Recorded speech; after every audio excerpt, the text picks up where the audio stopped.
In recent years, Europe has experienced an enormous influx of immigrants. Most have been Muslim and male. Ayaan Hirsi Ali describes the effect on European women in her new book, and the title conveys her argument, Pray. To discuss the book, Ayaan Hirsi Ali and two of her friends, the journalist Christopher Caldwell and the scholar Valerie Hudson. Uncommon Knowledge now.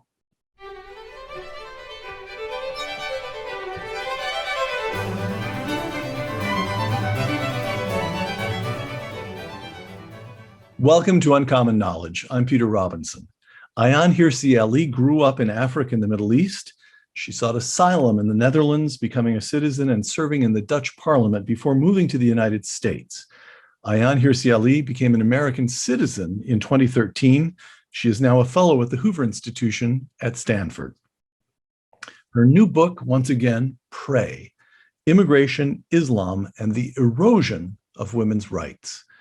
A fellow at the Claremont Institute, Christopher Caldwell publishes in a number of publications, including the New York Times.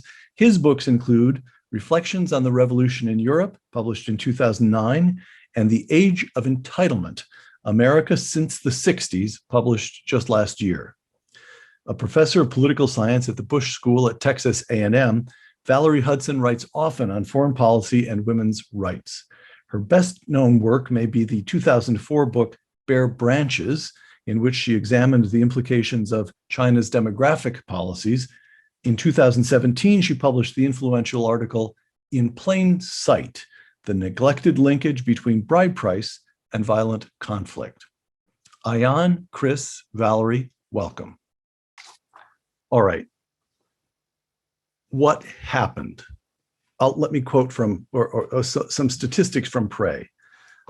Almost 3 million people have arrived illegally in Europe since 2009, close to 2 million in 2015 alone.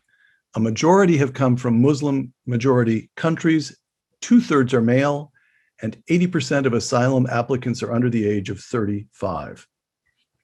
An enormous wave of immigrants to Europe who are young, Muslim, and male. What happened? Ayaan, what caused this? I would say three things caused this. The first is the European political and other elite leadership who have failed in developing a sensible immigration policy. That's number one. Number two, I also say that the same group of leaders, and this is over decades, have failed to understand Islam as a religion, as a culture, and as a neighboring civilization. And then finally, this is having an impact and an unintended negative consequence in the streets of Europe. And this book illuminates that third piece is the impact that it's having. I zoom in on women. Women are facing an increased violence, sexual violence in the public place, and but it's not only limited to women. Jewish minorities, homosexuals, members of Muslim communities who opt to be assimilated into European values are all facing problems. But it is these three, I think at the core of it, it is a failure of leadership of European leaders and a betrayal of the institutions that they are supposed to lead. Another handful of statistics from Pray.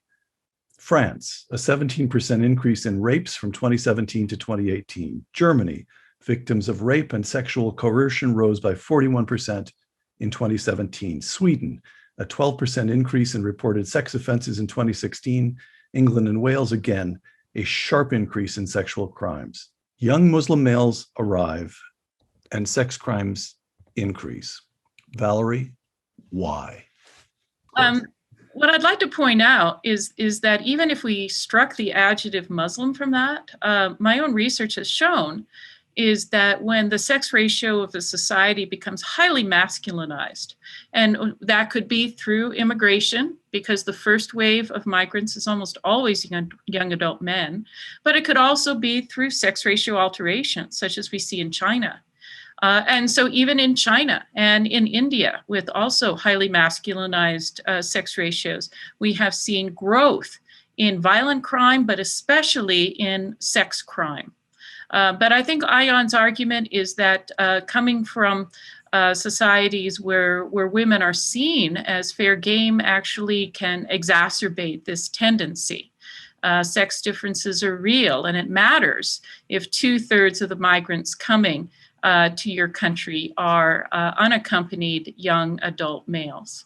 Well, so Chris, come in here at anytime you'd like, but Ayaan here's a quotation again from Prey. You've raised this point just now, Valerie. Mm-hmm. And Ayaan herself writes, why does this book focus only on Muslim men and not on all men when sexual violence and contempt for women are universal phenomena? So what, I don't know if it's possible to tease this out, but I'm almost thinking in kind of terms of proportions.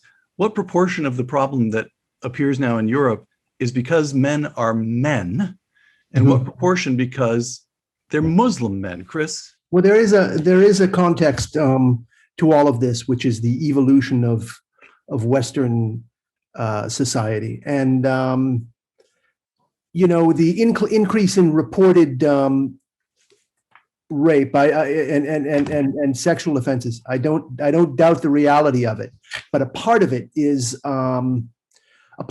the increased sensitivity and the increased awareness, let's call it, without entering the argument of Western elites. I remember about 5 years ago, the Washington Post tried to do a survey of sexual assault on campus in around the time of the Duke lacrosse hoax, we now know, but that was what, a decade ago, I seem to recall. Yes, let's say a decade ago. I'm sorry. Right.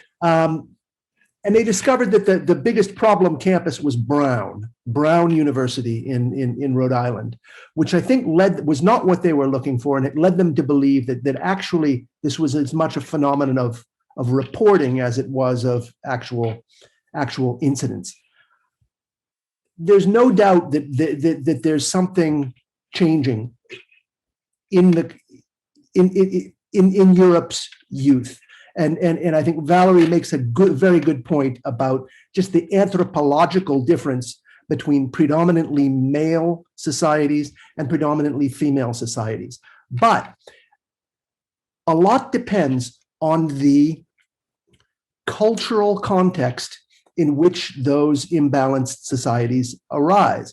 So, for instance, you can have the sort of like platoon marauding through Vietnam, which is one sort of hyper male society. On the other hand, if you look at the places where female suffrage arose in the early 20th century, the first place it happened was in the American West.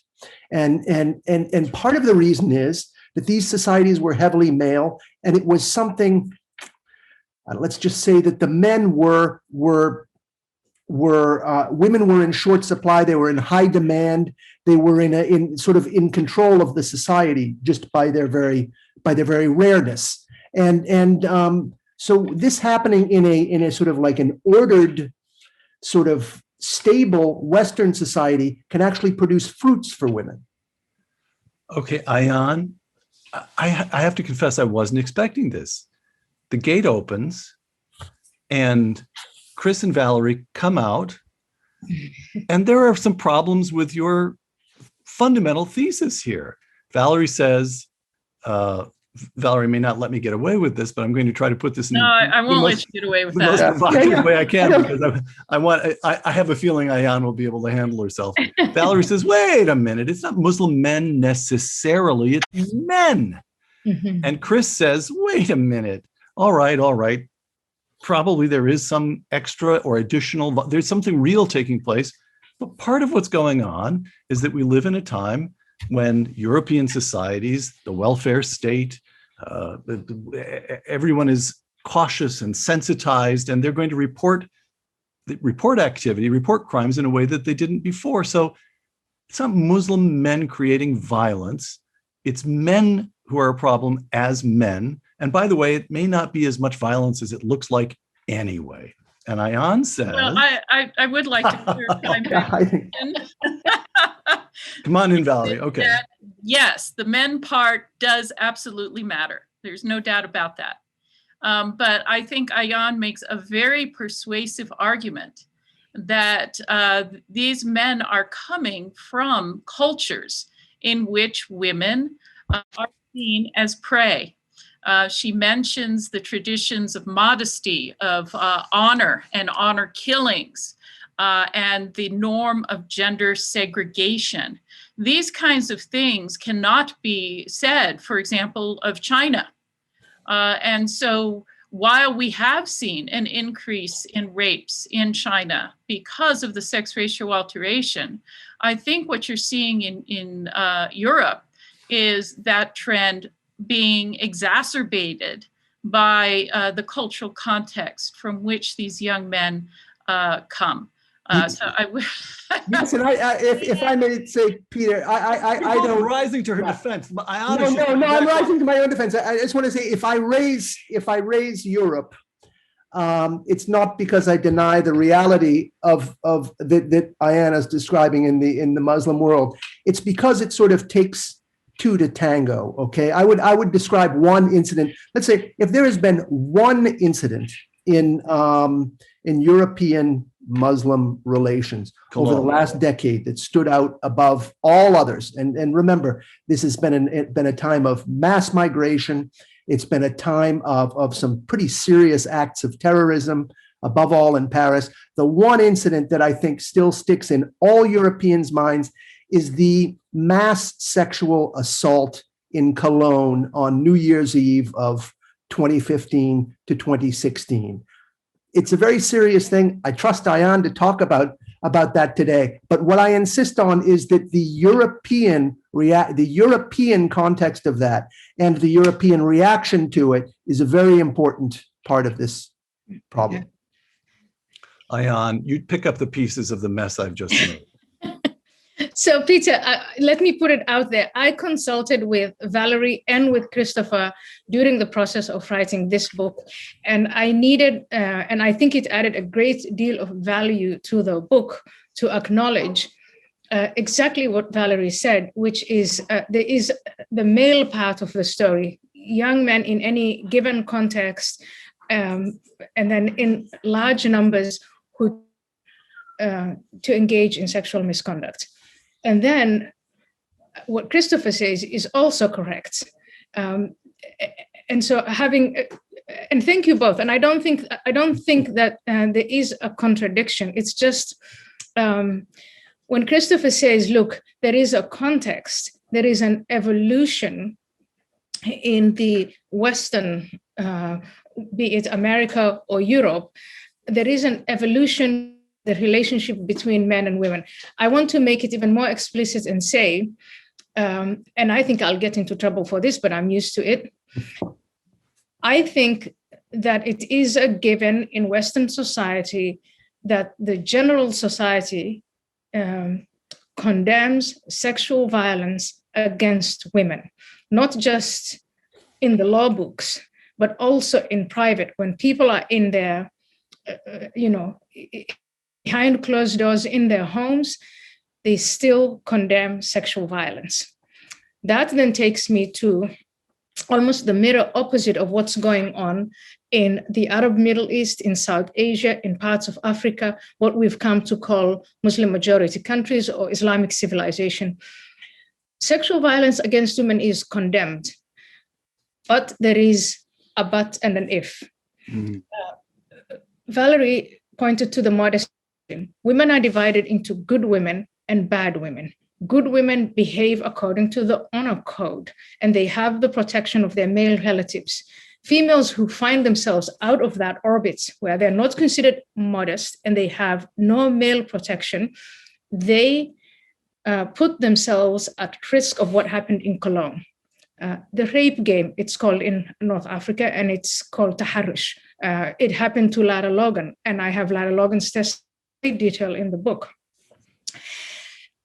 So I think it is extremely important, and this is where the Europeans failed. Europeans have had a longer relationship with the Arab world, with the Middle East and with the Muslim world than America has. But at least since the 1960s or 70s, they have been in denial about cultural aspects of the Muslim world that are really different from cultural aspects in Europe. And I think it's extremely important to say this, to understand it and to research it without having to deal with the kind of demonization that all three of us, Valerie and Christopher, have all dealt with. And the more people like us are demonized, the more you have these dramatic, I'm trying to be very, very careful. Because, and the reason is I don't want to present false cause and effect narrative here. The story of this book is that there is a correlation, and there's a very strong correlation between the spikes in sexual violence that we're seeing and immigration from mostly Muslim majority countries, and that we need to follow up on this correlation, see exactly where it leads in order to develop sensible policy. Chris raised the incident in Cologne on New Year's Eve of which year again was it? New Year's Eve of 2015, which means New Year's Day of 2016. 2016. All right. So large numbers of German women and large numbers of recent immigrant young males, and there's just a kind of melee of sexual crimes. All right. By the way, I want to stipulate here that Prey, although we're going at it as at least I enjoy that kind of conversation, but Prey is a meticulously researched book and very carefully argued. I just want to stipulate it full of statistics and incidents that illustrate points that are, this is not a polemic. This is a serious work of sociology. All right. And can I point out yes, that they didn't just take pre-existing statistics, because in many cases, those statistics did not exist. Right. They actually had to do their own investigation to come up with the statistics in the book. So my hat is off to them for that incredible undertaking. It is the product of hard scholarly work. And that sets up the question that I want to ask. There's one, we talked about the incident in Cologne, and you say the Europeans have been putting their heads in the sand. They've been in denial. They're refusing to see what's taking place. But there's an incident you describe. It's just one of many, but it struck me as telling because it's not just denial. It's something different from that. You tell a story, this is in France, young Bangladeshi whose sentence for raping a 15-year-old girl in Normandy was suspended.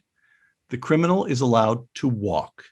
And you quote a legal expert whom you interviewed about this.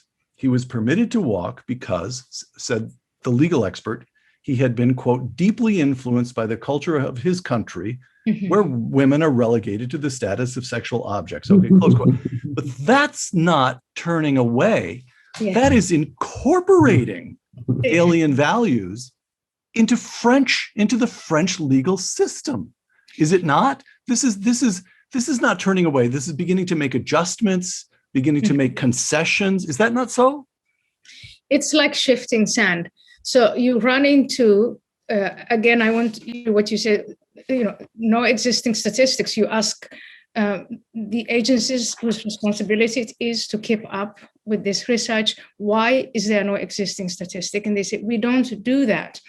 You say, we think that there is a spike in sexual violence against women. That may have to do with immigration and immigrants. That is forcefully denied. And we are told, no, sexual violence has always been there. It's universal. All men do it. So you get that type of argument.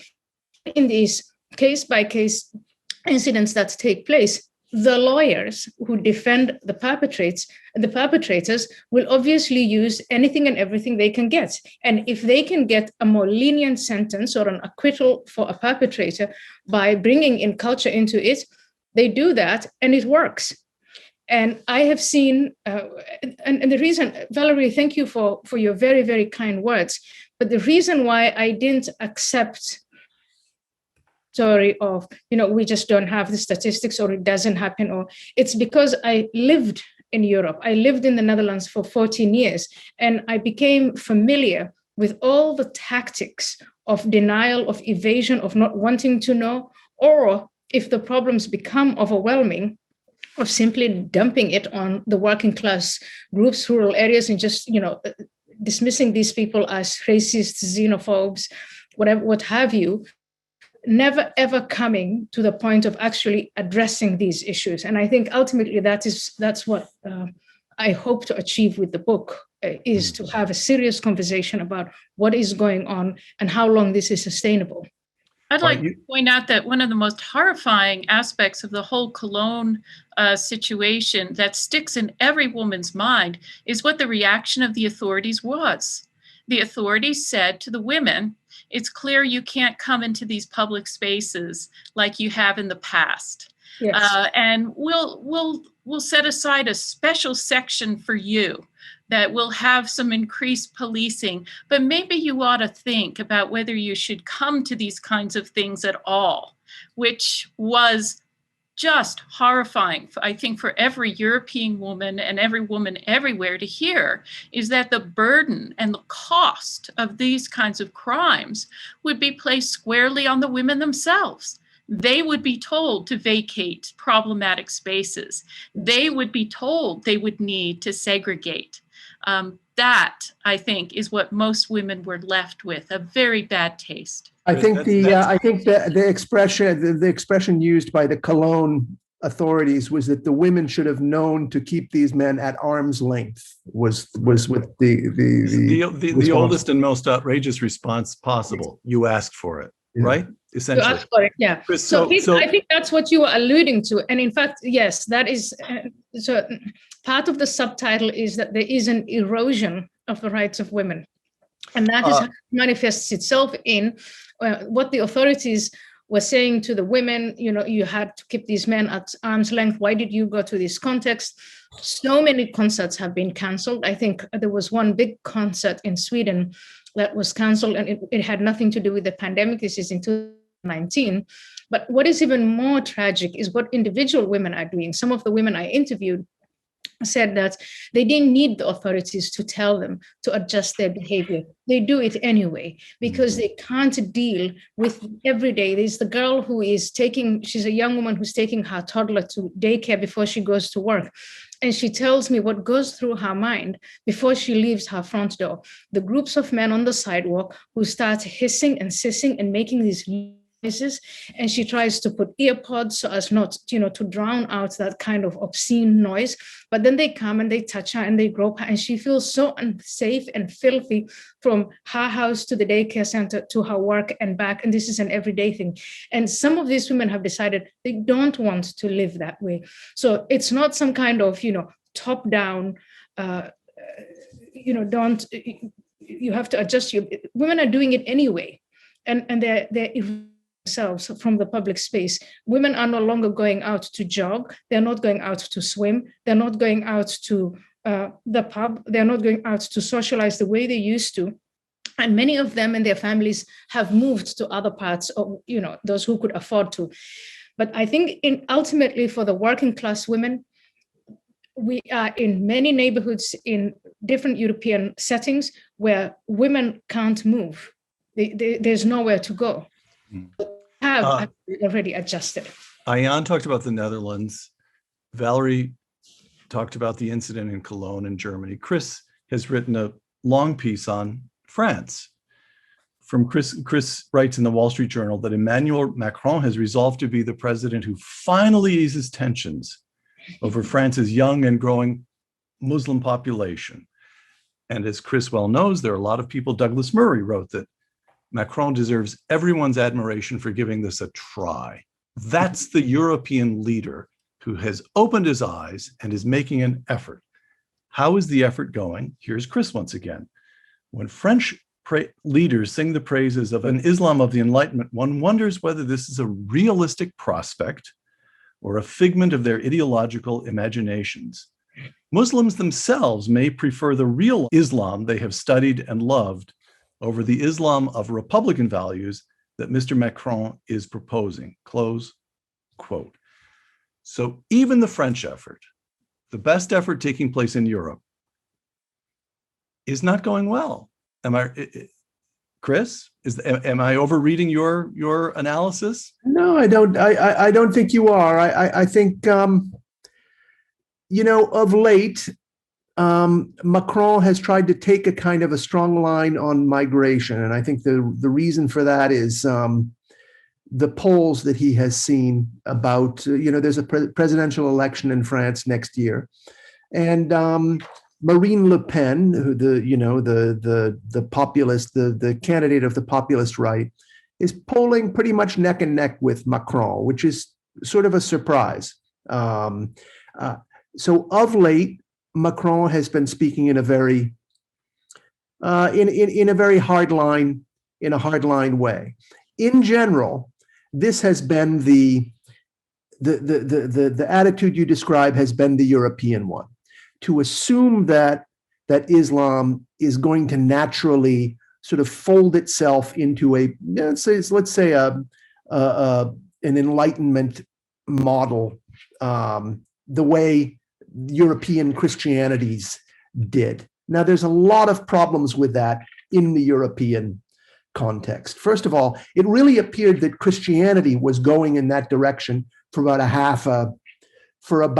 a half a century after the French Revolution. It was a period of very low religious belief, and actually Tocqueville writes about this in his book on the revolution. But suddenly it turned around, and suddenly you had a robust European Christianity. So I think that a even lot the of analogy is weak. What? Yeah. So even in the most favorable circumstances, that is, the people most inclined to accept the French Enlightenment disposition pull back from it and return to religion. So I don't think there's any reason to assume that Muslims will be less inclined to do that. And by the way, I don't think that that's an unnatural or a negative thing to do, to want to pull back from a purely rationalistic view of society to a more religion-centered or God-centered view of society. I don't think there's anything negative about that per se. But it's going to but in the context of a very foreign religion, and a religion that has been at odds with the European way of life for about a millennium or a millennium and a half, such an anchoring in religion is bound to create conflicts. So the notion, I haven't studied this obviously the way all three of you have, but I feel it, that the Europeans said, look, yes, it's very bad right now, but just wait. Mm-hmm. We Europeans lead such a wonderfully attractive, enjoyable, comfortable life.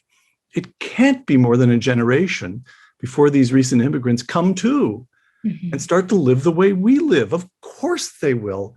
We're just such attractive people. Our life is so attractive. And Chris is saying that is just untenable. It's untenable. Well, Ayaan's book musters evidence to show that at least concerning attitudes towards women, that is not correct.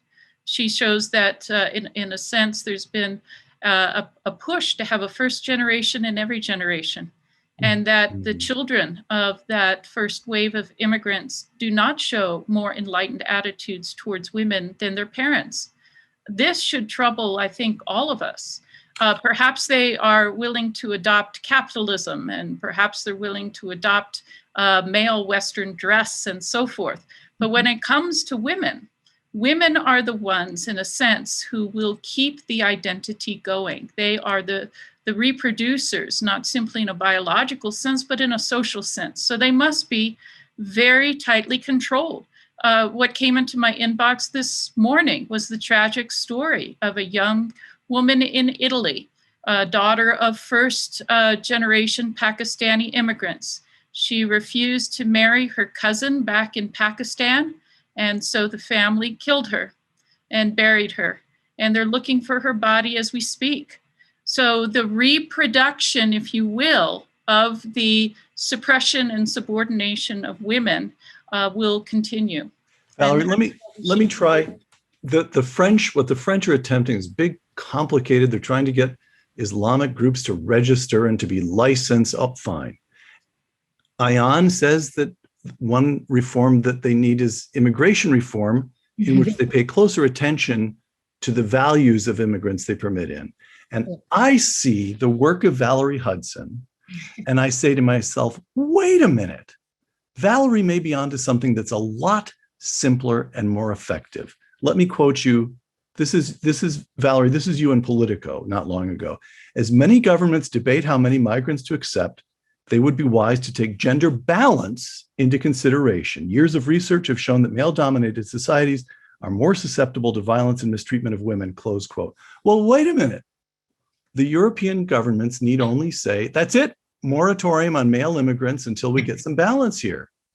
Or at least they can say, from this point forward, we're only going to permit balanced immigration, gender balanced immigration. And that's all they need to do. Valerie? Well, Canada has that precise approach, but they have the luxury of having the entire Atlantic Ocean separate them from the countries from which these migrants are coming. Yeah. Europe doesn't have quite that same luxury. But you're right, Canada has said we will accept no unaccompanied young adult males, none whatsoever. If they're not coming with a family group, they're not coming to Canada, unless they're identified as targets of some sort of special discrimination, such as being homosexual or things of that nature. I think the problem is the geographical problem, which is these young men are going to come no matter what. Now, you haven't pointed out Denmark, right? Which is now saying, we're going to, if you come to Denmark, we're going to ship you to another country outside Europe from which you can apply. You haven't mentioned Hungary, which has said we're not accepting any at all. So I think there's an interesting diversity of approaches to, what do you do? But I think Ayaan has pointed out in her book, one of the most important things is language and values assimilation, as well as workforce participation. I spent a sabbatical in Australia, and I was delighted to discover that on the test for Australian citizenship are questions such as, is it legal under Australian law to beat your wife? Is it legal under Australian law to arrange a marriage for your daughter? Is it legal under Australian law to circumcise your daughter? And of course, the critics said, well, they all know what the correct answer is to the question, right? They'll just answer it insincerely. But that's not the point. The point is they're being made aware that unless they are willing to subscribe to these more enlightened understandings of male-female relations, that they're out of step with Australian societies. And it also tells women that they have those rights under Australian law. So I think Ayaan is on the right path when she talks about assimilation in terms of value assimilation, as well as language assimilation, as well as participation in the workforce. And only another couple of questions before we go to questions from our viewers here, but let me anticipate the afterword to the paperback edition of Ayaan's book, Prey, by coming to another piece by Chris Caldwell. This is in National Review. It's a staggering thing, but let me just read it here. Africa is adding people at a rate never before seen on any continent. The population of sub-Saharan Africa alone, now about 1 billion people, will more than double to 2.2 billion by mid-century, while that of Western Europe will fall to a doddering 500 million or so. Chris continues to note that by 2050, these are all UN statistics, I think, Chris. You're not plucking these out of any... No, this is the UN, right. Yes, all right. Yes. By 2050, Nigeria alone will have a population of over 400 million. So if present populations and proportions in Nigeria hold, that's 200 million Muslims. Nigeria is about half and half. So the immigration to Europe of the last 5 to 10 years that has produced this round of violence, that has produced this denial, is as nothing to what is coming. Is that correct, Chris? I think that's right. Yes. I mean, when you talk about 1 billion people in a not particularly productive part of the world. That is, it's harder to feed a person in Africa than it is elsewhere. When you add children at a great rate, you tend to, it can be a great boon for a society, but that tends to come further down the line. The effort of bringing up dependents usually puts further strain on societies. And the major development in Europe over the last 10 years has been the sort of removal of the government in Libya to turn Libya into a fairly lawless area. So basically, there's no longer a wall between Africa and Europe. There's basically a set of, smuggling businesses who operate out of Tripoli and are kept in check sometimes and allowed to operate sometimes by the authorities there, who are, depending on which part of Libya you're in, under Turkish or Russian influence. And so you have a pretty wide open Mediterranean now. Now, an interesting element to this that I have not yet looked into is how much of this migration that's coming from sub-Saharan Africa is of Muslims and how much is of Christians, because the countries that they draw from tend to have a large number of both. I have not seen work on that, and maybe Ayaan, would know. Anyway, that I think is the raw material of the transformation of Europe for the next, let's say, generation or so. So Ayaan, if they're in denial now, what happens to Europe? Well, or do you get, Valerie mentioned there are experiments, so to speak, taking place. Mm-hmm. Denmark is saying, come to us, we'll ship you out of the country right away. Hungary is saying, we're going to control our own borders, thank you very much. I don't quite know. I don't know what they should do, honestly, in anticipation of. So what do you make of all this? So there are different scenarios possible. And you could take best case type of scenarios where you'd say, okay, all of these European countries get together on an EU level and they adopt Austrian, Finnish, and maybe the Hungarian approaches, which is to embark on a path of developing very sensible, practical immigration policies, go back to the idea of borders. It's almost a blasphemy now in some of these countries to use the word borders or to use the phrase nation state and national identity. So there's that scenario where they do that, embark on then a program of value assimilation, as Valerie described precisely. But there's also a scenario where that doesn't happen. I think France is in a very tense place right now. You had a number of ex-generals in their military write an open letter where they're alluding to a civil war. And many of the French intellectuals, I think, Christopher, you know some of them better than I do, for a long time have been warning against this type. I've been speaking to journalists in Sweden today and yesterday, and they say that there is a sense of hopelessness, but also a deep sense of anger in Sweden. People in Sweden are clenching their fists and expressing themselves in ways that their leadership is not channeling into good things. So in this type of clenched fist scenarios, I think the scenario that can lead to, we saw in the Balkans in the 1990s, where you have a meltdown of institutions and then these countries break into factions, and then we're really talking about a very dreadful case. Now, I want to add one more point where Christopher left off and said, Africa and Islam. Look, the continent of Africa is large, and I think that very little attention is now paid to the spread of radical Islam.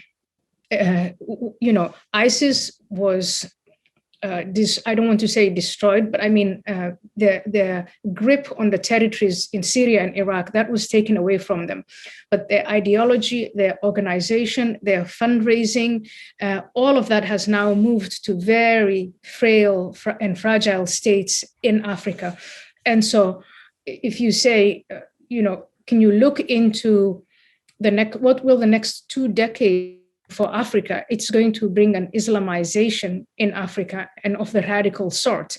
And that is also going to bring to pushing more people out who may come through the Mediterranean and other routes. There are 4 routes in total, but what is without a doubt is the number of Muslims who will come from Africa, the Middle East, and South Asia and come into Europe. That will be huge. And yes, the European leadership is not prepared for it. Last question, and this is for each of you, and I'm going to indulge myself a little bit by taking a moment or two to set it up. I'll use 3 quotations. Ayaan Hirsi Ali and pray, if European leaders continue to stick their heads in the sand, then I believe that within a decade or 2, there will be a meaningful rollback of women's rights. Here's quotation number 2, Valerie Hudson. What you do to your women, you do to your nation state. If you decide to curse your women, you will curse your nation state as well. That's right. So Ayaan argues in the first quotation that the rights of European women are in danger, and Valerie argues that means that European nations themselves are in danger. Now here's the third quotation, Christopher Caldwell. Since the turn of the century, Europeans have been faced with the most basic question about their future, whether they have one. Last question. Do they? Valerie? Oh, that's a wonderful question that I ask myself, even though I'm an American. Ayaan points out in her book that what Western women have achieved, not only in terms of civil and legal rights, but economic rights, marriage rights, rights to personal safety, norms that sexual violence is wrong, even within the household. Do you realize that I am sure the percentage of women who have ever had that package of rights, even on the planet right now, is very small? And if we look at the history of humankind, must be the tiniest fraction of women who have ever lived. If Europe is willing to jettison that incredible, absolutely revolutionary legacy, then I am gobsmacked as to what they think their future will be, because it will not be a good one. Chris? Very good. Yeah. I think I think Europe is in a very complicated position. I don't think it has a clear path forward. That is, I think Valerie, looking at this problem, sees a right choice and a wrong choice. I think that the problem is that Europe is the problem is that Europe has become sort of relativistic. Okay, we talked about that court case in France, where you said, I believe you said, France is now importing foreign values as French. Well, it has signed up to the project of the European Union. It now has agreed to a process under which French law is subordinate to law decided, in Brussels and under the influence of the French economy, of the German economy, excuse me.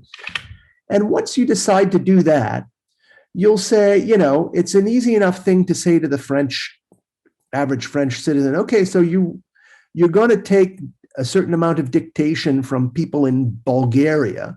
Why will you take dictation from people in Bulgaria and not the considerably more sophisticated civilization of Turkey? You know what I mean? What's so special about, if you're going to allow your institutions to be subordinated to those of, I don't know, name a macho Mediterranean country, in Europe, why not sort of like take things in stride when it comes to sort of certain comportments that strike you as North African? Chris, I'm sorry, Ayaan, we give you the closing word in just a moment. I see Chris so seldom that I can't resist. Is Germany a special problem here in as much as A, whether they want to or not, and they seem not to want to, they dominate the European Union, and B, the war guilt just doesn't seem to go away. In some basic way, they wish their own dissolution as a nation. Well, you could say that the United States has sort of developed that type of ideology itself in the last 5 or 10 years. So I don't think that Germany is outside of the range of what we see here. I think Germany has some special problems. I think they're too complicated to go into in this context. I mean, I would say that for historical reasons, they've been deprived of sovereignty, a certain amount of sovereignty and a certain amount of self-rule. And so they tend to favor a system in Europe that limits sovereignty and self-rule for others, which I think leaves other countries with fewer financial resources at their disposal without the ability that Germany has to deal with these problems. But I think that's slightly off of our topic. As to the problem we're discussing right now, Germany's not a special. It's just another European. All right. It's got interesting particularities. I mean, the Turkish minority is very interesting, very successful in many ways. I mean, economically, in terms of cultural achievements, very unsuccessful in terms of assimilation. It's its own thing, Germany. It's its own thing. Yeah. Ayaan, the future of Europe. So there are different futures that are possible. There is the bleak one that we've all just talked about. I have to say, there are obviously thousands of Muslims in Europe who are fully assimilated. But because they're assimilated into European norms and values, they can't fulfill the fantasy Macron has and other European leaders that equals to a European Islam. There is just no European Islam. The people who are pushing Islam as a set of norms, values, civilization, those are the Islamists. The ones who are assimilated are not doing that. There might be a good scenario where we were talking about women, working class women, the working class women of Europe, and the assimilated immigrant women who are seeking more from their families and so on. They form some form of a coalition and blow life into the dying embers of feminism in Europe. That's possible. It's something that I would encourage wholeheartedly. In fact, during the process while I was writing this book, the people who are most honest, most forthcoming were the assimilated immigrant individuals or their children, whether they are men or women, who gave me, I would say, the most heartening idea of what Europe would look like. But what they are pushing forward is not a new Islam or a Euro-Islam or any of that nonsense. It is basically a return to the traditions and the legacy of the Enlightenment and everything that they found in Europe, and that is wonderful about Europe. And then the scenarios that we have all discussed, the negative ones right now prevail in my head. But then process like Brexit, you look at, again, what Macron is doing in France, what's going on in Denmark, you tie all of these things together, and there might be an opportunity for a renaissance. Who knows? But I wholeheartedly agree with what Valerie is saying, that if they carry on allowing their women to be, European women to be subjected to a place where they have to live with the honor code, and the word modesty is now gaining in currency, then I think it's finished. Ayaan Hirsi Ali, Christopher Caldwell, and Valerie Hudson, thank you. For Uncommon Knowledge, the Hoover Institution, and Fox Nation, I'm Peter Robinson.